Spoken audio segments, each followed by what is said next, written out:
3 years ago, I released a video discussing evil Supermen. My friend Nepal was involved, but his contribution to the research was minimal. At that time, it seemed like we were constantly seeing those characters in new productions. Due to the success of Homelander in The Boys and Omni-Man in Invincible series, but also because the future of Henry Cavill's Superman was uncertain, which suggested that at some point he would be controlled by Darkseid. Currently, versions like James Gunn's or series like Superman Lewis and the Beautiful My Adventures with Superman make us think that we are moving away from this trick. But are you sure about that? Many people seem to forget it, but both Superman and Lois and My Adventures with Superman incorporated it into their debut seasons. A narrative that had to do with an evil version of Superman from another universe, which tells us that this thing about Superman is evil. It continues to be a very common narrative when telling stories of the Man of Steel. That's why, in order not to lose track of all of them, today I bring you a beautiful, what do I say beautiful? A gorgeous one. Taxonomic classification of evil Supermen so that we can better understand them and keep track of this phenomenon. Let's get started. First, we have to ask ourselves, how do we define an evil Superman? The simplest is when it's literally alternate versions of Superman who have committed a series of evil acts in their stories. Whether in the main Detective Comics universe, an official adaptation, or an alternate story from the multiverse. Many of these characters, like Homelander and Omni-Man, are not part of Detective Comics. However, we recognize them as alternate versions of Superman because they are characters with very similar powers, a similar aesthetic. They also hold a crucial role in the hierarchy of superheroes within their universe. I will be mentioning some of these cases along the way, which are a bit more confusing, but for now let's leave it at that and start with the classification. Category 1. Evil alternate versions. When comic book writers realized that having someone with Superman's powers on the side of evil was extremely attractive, they began to create alternate versions of the character that could fulfill this premise. Such is the case with Bizarro, who first appeared in 1958. It's important to note that initially, this character was clumsy, not evil. However, gradually, other adaptations and versions of the character led him down the path of villainy. There's also Ultraman, the alternate Superman from Earth 3. A land ruled by evil versions of the heroes we already know and who are confronted by the only hero of their land, Alexander Luthor. Which I also find to be a very interesting concept. This suggests that whenever a Superman exists, regardless of his morality, a Luthor will emerge to challenge him. I would also include here the evil alternate versions we saw in My Adventures with Superman, as we don't have much context as to why these versions are evil in the first place, and the reasons why these characters become evil in the first place are very important. Separating categories requires clear reasons. Without such reasons for these evil versions, it's best to keep them in the current category. Category 2. Controlled versions. These are Supermen who are usually good, but in certain stories have been mentally controlled by technological or magical elements to commit evil acts, such as when Superman from Smallville is controlled by red kryptonite in certain episodes. Something that also happens in the Batman the Brave cartoon, the Superman from the Suicide Squad killed the Justice League video game, and Henry Cavill's Superman in the scenes where he is controlled by Darkseid's anti-life equation. Lately, I've seen that many people think Cavill's Superman was evil. And yes, but really in his movies, despite the dark filters and phrases like, "This world doesn't let you be good," isn't he seen causing evil more than in these scenes of a dystopian future where he is controlled? Now, it's true that he does kill General Zod, but he doesn't really do it out of evil. He does it because he feels it's the only way to stop him, and he suffers because of this decision. Nearly all Superman versions have experienced this mind control phase. In comics, there are many examples from stories like Hush and Endgame to the doomed arc of the New 52 Superman. The crucial aspect of this category is that Superman ultimately breaks free from mind control and returns to the path of righteousness. Something many characters in other categories can't say. Category 3. Controlling versions. These are versions of Superman who at some point in their career come to the conclusion that the best thing for us is to be dominated by them. These characters have lost respect for humanity's autonomy and don't trust our ability to make the best decisions for the world or ourselves. The interesting thing about these characters is that they reflect a logical extension of what we think Superman is. In other words, a Superman so obsessed with protecting the world that he ultimately robs us of our free will. In the Injustice comics, Superman loses Lois Lane and their unborn child. In a wicked plan by Joker, decides to adopt a stance of greater authority on Earth, first banning wars and eventually showing himself without any pretense. as a fascist dictator who was willing to crush any sign of insurrection. So he starts a war against Batman and his allies. This category would also include the Superman from the Justice League episode where they decide to take over the world for our own good, under the name of the Justice Lords. Also included is the Superman from the Red Sun comic and animated movie, one who became obsessed with achieving a perfect world of communist ideals. But he gradually began to commit increasingly questionable acts to protect his utopia, such as lobotomizing betrayers and ultimately invading the United States. This Superman shares several similarities with the Injustice version, but the Red Zone Superman maintained his heroic qualities for a longer period. Initially, he refused to invade the United States despite the widespread poverty there, because Superman wanted each country to freely accept him as a leader.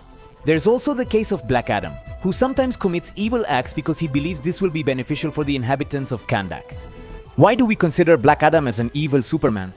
Because at some points in the Detective Comics canon, Shazam or Captain Marvel was considered the Superman of Earth? Yes. So, let's say that Black Adam is the evil version of Shazam, who is canonically an alternate version of Superman. To be clear, this is my personal interpretation of the subject. So I would love for you to tell me in the comments if I missed any characters, or if you would classify them differently. I'll read you over there. Category 4. Colonizing versions. These are characters that derive from those stories that consider that a race as advanced and powerful as the Kryptonians would surely dedicate themselves to colonizing and enslaving other worlds. Why does it seem like a natural extension of what Kryptonian culture would be? History shows that this is a common occurrence throughout the world. But in addition to that, in some adaptations we are told that Kryptonian culture is so ancient that it has gone through several historical stages. Some of them have to do with colonization. A very emblematic case of this type of evil Superman is found in the character of Omni-Man, who is basically a one-man army who wants to conquer the Earth. For the Viltrumite Empire, an empire that is not only powerful but also obsessed with racial purity, to such a degree that at one point in its history it carried out a great purge to eliminate the weaker population. In Brightburn, a young man named Brandon had a similar upbringing to Superman's, but at a point in his story it diverged. The ship he arrived on Earth with implanted in him the need to control the planet.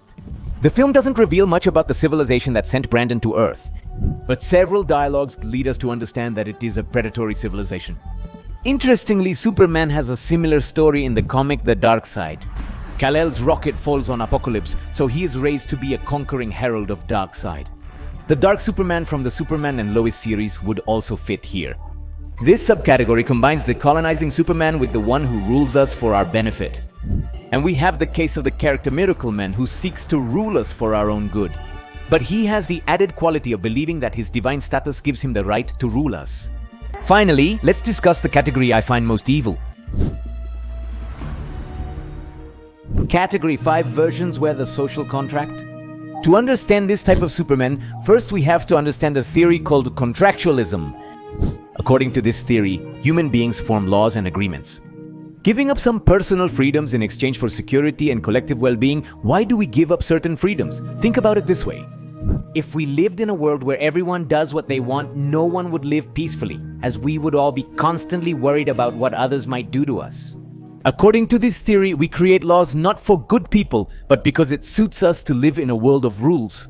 A social contract allows us to take care of each other instead of constantly protecting ourselves from those with more power. But what happens if you are the most powerful being in the world? What happens if you're sure that no one could hurt you no matter what they do? The social contract does not apply here.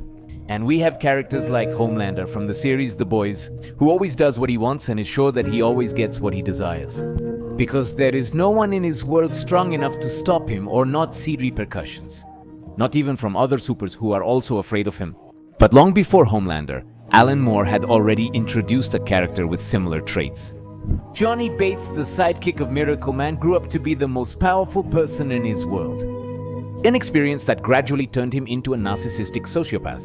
On the animation side, we also have an example, I'm referring of course to Titan, from the movie Megamind, who left all sense of morality aside. Once he realized he was the most powerful person in his world. On the other hand, in the comics we also have the case of Superboy Prime, who also grew up being a tantrum-prone, capricious teenager and the only person with powers in his world. At this point, I might also include Dr. Manhattan, who isn't really a character who commits evil acts, but does let evil acts happen despite having the ability to stop them. Like when he allowed the comedian to kill a pregnant woman. As mentioned, he doesn't do this maliciously. But the story tells us that Dr. Manhattan is already so far removed from humanity that these moral behaviors and even everyday social norms like the act of putting on clothes are already beyond him. So the social contract also does not apply in his case. As you will see, each of these alternate versions of Superman has their own motivations and a story of their own. But if we analyze them closely, we find that there are some trends and common points. What is interesting is that, over the years, we return again and again to tell stories with an evil Superman. Not only through alternate stories, but also through narratives in which Superman and his friends have to avoid a kind of dystopian future or alternate reality in which Superman becomes evil.